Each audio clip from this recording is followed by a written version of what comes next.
Hey everybody, welcome back. Today I'm going to talk about a topic that I have been working on, thinking about for several months now, actually a few years, and that is identity. And specifically, I want to talk about the symbolic structure of identity.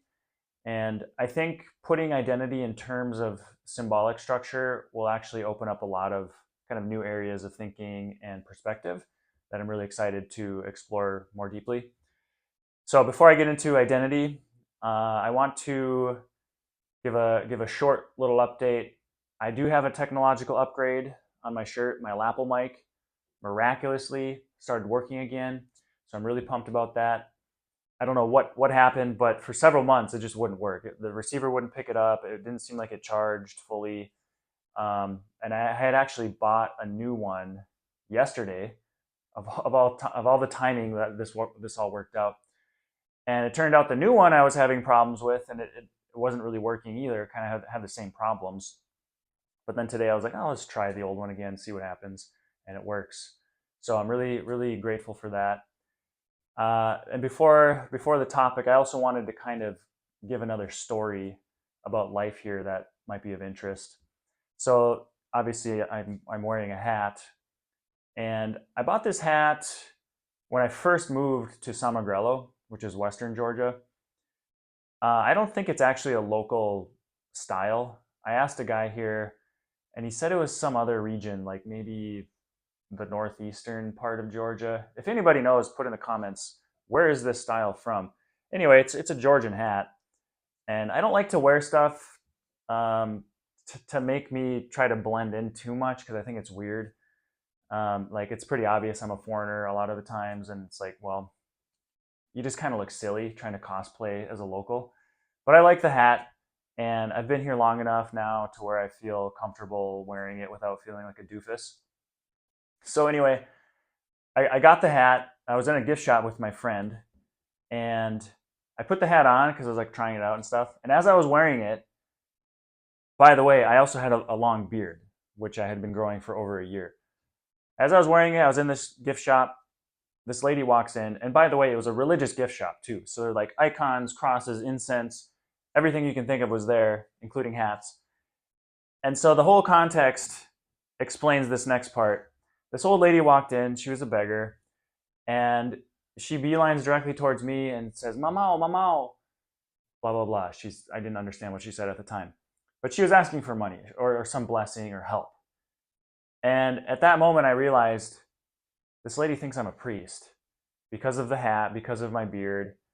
And so, long story short, I realized that if I'm gonna kind of live here and be somewhat normal and not like cosplay, I can't look like a priest or a monk, and I can't like try too hard to like wear the hat. So I was either like, I gotta shave the beard, or I gotta like just not wear the hat until I'm comfortable with it.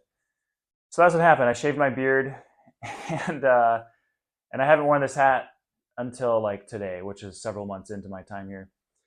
So interestingly, what I found in Georgia, back in the U.S., there's this kind of perception that Orthodox Christians have beards, and most do, at least in the U.S. Like a lot of men wear beards and stuff. But in Georgia, the only people who really wear beards are priests and monks. So that was a little bit of a surprise to me. Most men have, if they have beards and they're not clean shaven, they'll have stubble, or they'll have about the length that I have now. Maybe once in a while I'll see some guy with a longer beard. And Georgians can grow beards, so it's not like they look scraggly if they have them. But that was interesting, and kind of shows some of the differences in perception, I guess, between East and West. I don't know. Make of that what you will, but I think I might grow my beard back again. Anyway, let's get into the topic of identity as a symbolic structure. So, I mentioned in the last video when I was at Jigetta, the church on the top of the mountain, a few miles away, a structure that is a part of identity when I was talking about the center of your life at your home or your home life, and then how that extends out into the mass of kind of your geographic area and the mass of content that is there just in terms of things. And then when you get to the edge of that radius, you get to like the border or the edge of this kind of shape of your geographic footprint. And then I related that to your social footprint as well. There's definitely more there to explore. But that pattern that I talked about is a part of is one dimension of the structure of identity that we'll talk about now. So I talk about identity in 3 dimensions. So identity is a tripartite structure. It means 3 parts. And then each of those parts has a tripartite structure as well. So it's like 3s within 3s. And I suppose you could expand on this or try to describe different parts, but I think if we're going to use Occam's razor, the simplicity of 3 within 3 makes a lot of sense, and I think you'll see that it's a good fit for how we talk about the symbolism of identity. So the first dimension we'll talk about is the horizontal process, and that relates directly to what I mentioned with this this kind of home center to the edge pattern. So the horizontal process is this dimension of identity. Remember, there are three dimensions. So this dimension of identity where we have a center, a mass, and an edge. And we can use different terms. We can talk about the center as the heart. We can talk about the mass as like content or body. And then the edge we can talk about as the margin or the border.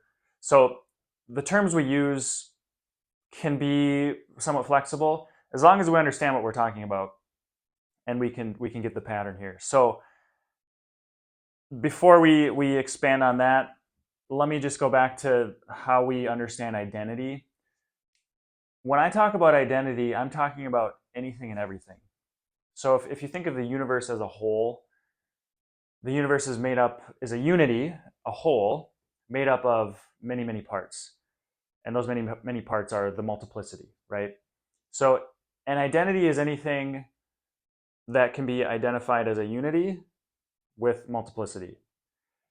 So that applies to concrete things and objects as well as to abstract.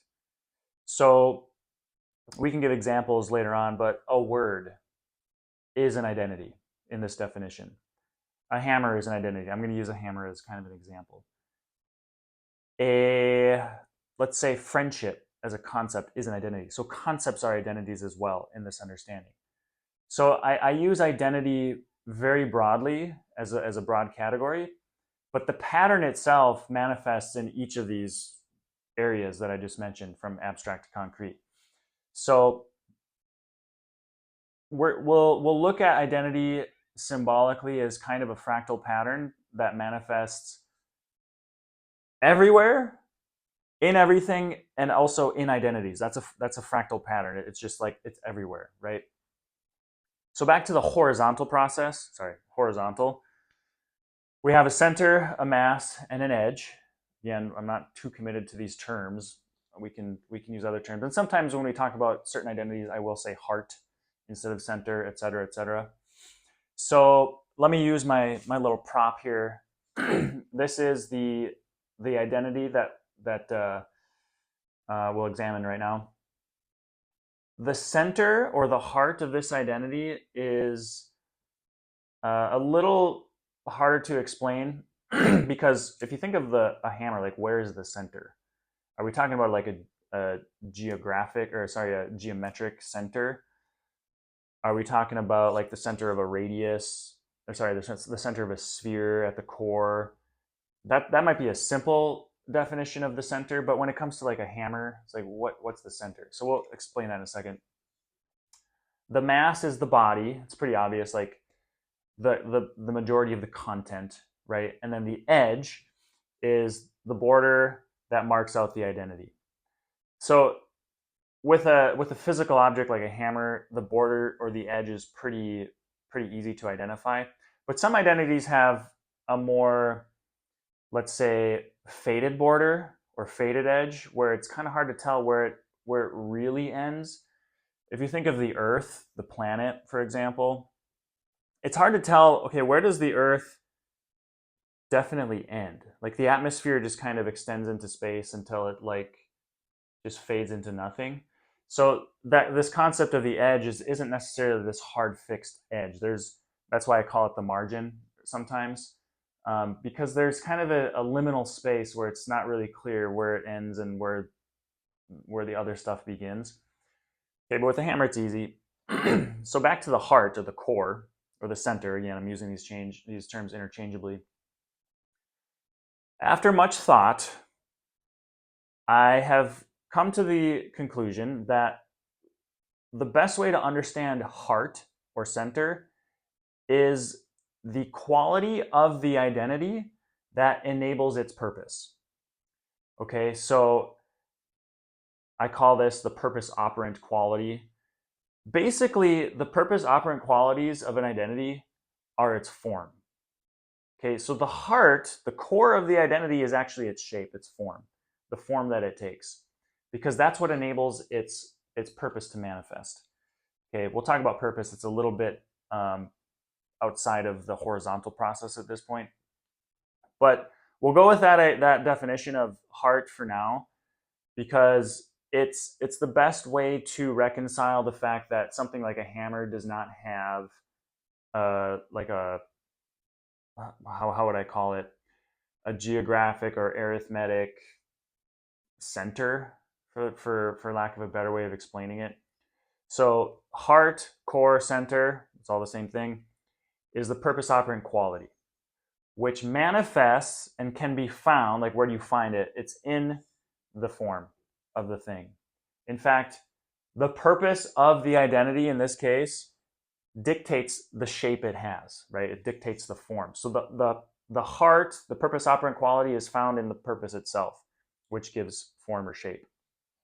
Okay, just for sake of time, we'll move on to the next dimension, and we'll have to work on these concepts as we give more examples and things. But hopefully this all becomes clear as we develop the idea of this structure. So we have a horizontal process. What's the vertical process? The vertical process is also 3: parts, whole, meaning. Okay, parts, whole, and meaning. The parts of the identity, pretty obvious: the hammer head, the handle, the parts of the handle. You could look at the wood fibers here. You could look at the little metallic structures, the alloys that come together. Anything that you can identify within this that makes up the hammer are the parts. The whole is the hammer itself, right? That's pretty obvious. And then the meaning, now this is a little bit of a stretch on the normal use of the term meaning, but meaning is the bond between parts, and it is also the bond between the whole and the broader identity of which the whole is a part. So every part is a whole, and every whole is a part of another whole, right? Every part every whole, every identity is also actually a member or a part of another identity. So one example, the hammer is a part of my tool set, right?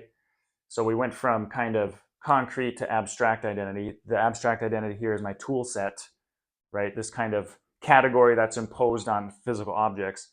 But my tool set as an identity, as a structure, as a concept, includes my hammer as a part. So the meaning of the hammer in this case, this is part of the tripartite structure of the vertical process, the meaning of the hammer is its bond or its relation to the tool set, right? The larger identity outside of itself. Okay. The meaning of the hammer head as a part is its bond or its relation or its tie to the hammer as a whole, but also to the other parts, right? All of these parts are integrated into one identity, and they're integrated by their relation to each other and their bond. In this case, it's a physical bond, right? In the case of the meaning of the hammer as a part of my tool set, it's not a physical bond, it's an association. It's a meaning, let's say it's a meaning structure within the abstract category of tool set. Okay. Just so I don't risk like being tautological and just saying the same thing over and over again, I'm going to leave it there. Rewind the video if you need if you need to hear that again. Okay, because we need to move on. Okay, we have the horizontal process, center, mass, edge. We have the vertical process, part, whole, meaning. Now we have this kind of vertical horizontal process kind of makes up a two-dimensional plane, like the Cartesian coordinate plane, if you think about it that way. On the Cartesian plane, we have x and y axes, and then also we have the z axis, right? So if we're going to give life, body, existence to this identity, we also have to account for the fact that it exists in time, right? It had a beginning, it will have an end, and it coheres through time.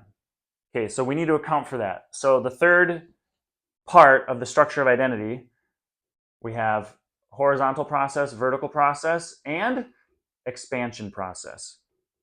Okay, so by expansion process, I mean another three-part structure.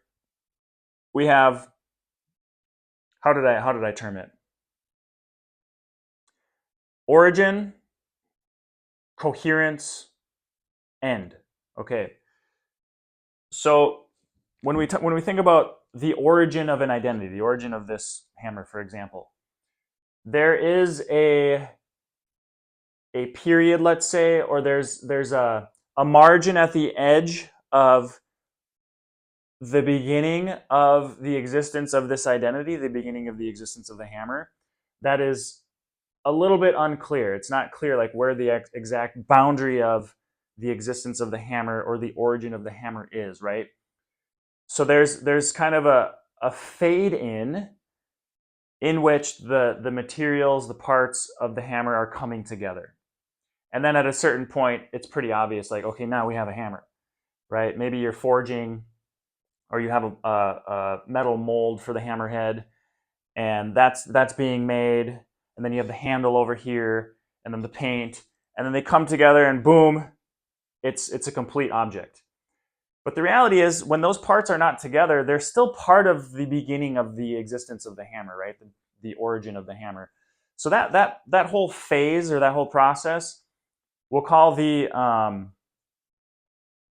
what did I call it? The integration phase. We'll visit that again because I'm blanking on the exact term that I use. Composition, the composition phase.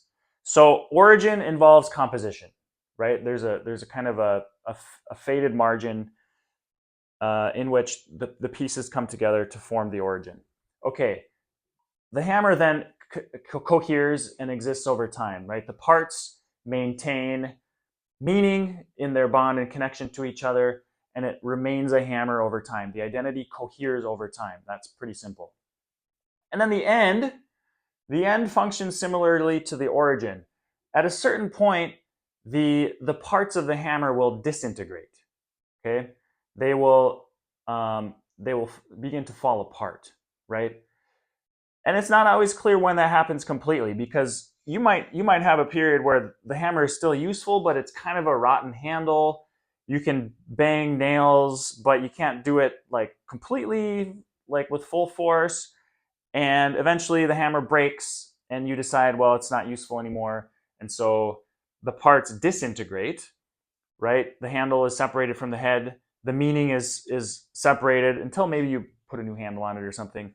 But for this example, let's say at a certain point, these parts break apart, right? They lose their meaning, they lose their coherence or their bond, and the hammer is no more. The head starts to rust and dissolve, right? There's a period of time in which that happens. This is kind of a period of disintegration, right? So we have origin, coherence, and end as the tripartite structure of the expansion process. Okay, so we have a composition, factor or element to origin and a decomposition element to the end. Okay, when you put all these together, we have the horizontal process, the vertical process, and the expansion process. That gives us an identity. Okay, that's the tripartite symbolic structure of identity. We could do the same breakdown for an abstract identity as well as a large scale identity. Let's say you got the earth, that's a large scale physical identity. We could talk about a family, that's an identity. Basically anything that our language can identify kind of fits into this category. So without going into too many examples, I don't want to make the video too long. This is kind of an introduction to the symbolic structure of identity. This symbolic pattern with these dimensions that we talked about within the tripartite structure of identity. And so to get us familiar with the terms, maybe watch the video again. We'll talk about this more in future videos. But I want to revisit very briefly the concept that I talked about in the last video with my hike to Jagetta, the ancient church. This idea of your life, and in that video we're talking about the balance of life. We can look at life as an identity, as an abstract concept, along the plane of the horizontal axis, right?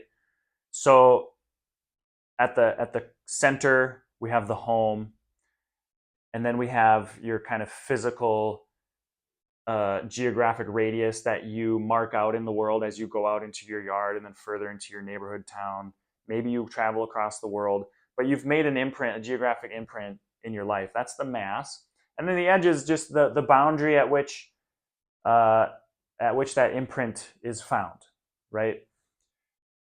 There's an element there, and this is part of the symbolic structure of identity as well, especially psychologically and socially. When you come to the center of your life, the home, we're just using home as a category here, you move from the familiar to the unfamiliar. You move from the known to the unknown. So in finding this balance in life, the most known illumined aspect of your life is the home at the center. And then as you travel outwards to the margin, to the edge, you move closer and closer to the unknown. Okay. And this is kind of where I mentioned pilgrimage as a way to anchor the home with the edge. The pilgrimage is the far off destination at the edge of the known, and usually pilgrimage doesn't happen very often, right? But it marks the kind of the boundary, the edge of the limit that exists furthest from home with the greatest meaning, right? With the greatest meaning and the greatest purpose tied into it. So there's a lot to explore there. When you think of human psychology, this basic pattern, which is again basically the horizontal process of the structure of your life, this explains a lot of culture as well. This idea of the center being me, my first person perspective, and the people I know, the familiar, and then I move out to the unfamiliar, and I get into stranger and stranger territory until I find the complete stranger, the alien that I've never met. Okay, so this works existentially in the ways that I just described, with travel and getting out into your geographic space, entering the social space as well. But this also works, let's say, psychologically and psychosocially in terms of how we relate to people within our culture, within our family, within our social orbit, and people from the outside, the foreigner, the stranger. So I'm touching on this because it kind of overlaps with the last video's topic, but it's also kind of a nice example for the horizontal process. When we think of our life, as a dimension of the horizontal process of identity. And when we consider these types of people, the familiar, the family, neighbors, in relationship to the stranger, the alien, things like that, we realize that the alien, the stranger, the foreigner is a category, right? Family, neighbor, the familiar relative to proximity to the first person perspective, which is you or the we. These are categories. We can't just take them for granted. These are categories of identity that manifest fractally at the scale of the individual as well as the collective, right? As well as when we're talking about cultures, kind of the nation or that large culture group. So just in this, just outlining this aspect of horizontal process, we see that there are some very practical applications to thinking in terms of symbolism and the tripartite structure of identity, right? Because it applies to everything, since it's a fractal pattern, we can begin to understand the world in a more fleshed out and comprehensive way. And I think that's the value of symbolic thinking. So we haven't dived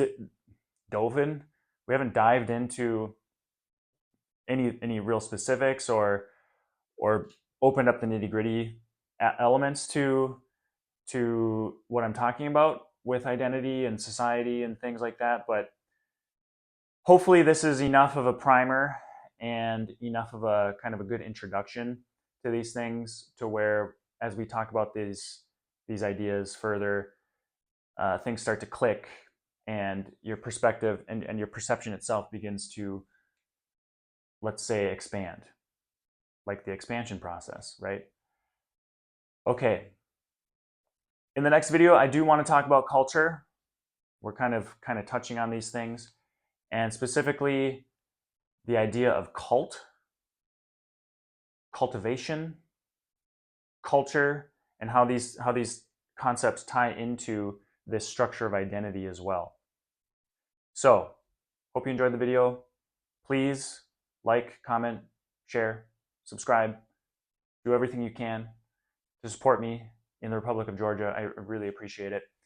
And note also that I do have articles on my Substack where I specifically talk about the things that I outlined already, such as the horizontal process, the vertical process, the expansion process. These ideas I'm developing, and my understanding and the concepts themselves are being refined. So just understand that the articles are not this kind of static definition lost in time. The way I talk about them now might be a little different from how I wrote about them, but we're building a conceptual framework to talk about things symbolically in a way that's maybe a little more precise, and we're developing a lexicon that can help us flesh out this symbolic worldview. So thanks again for joining. Nach van Bies.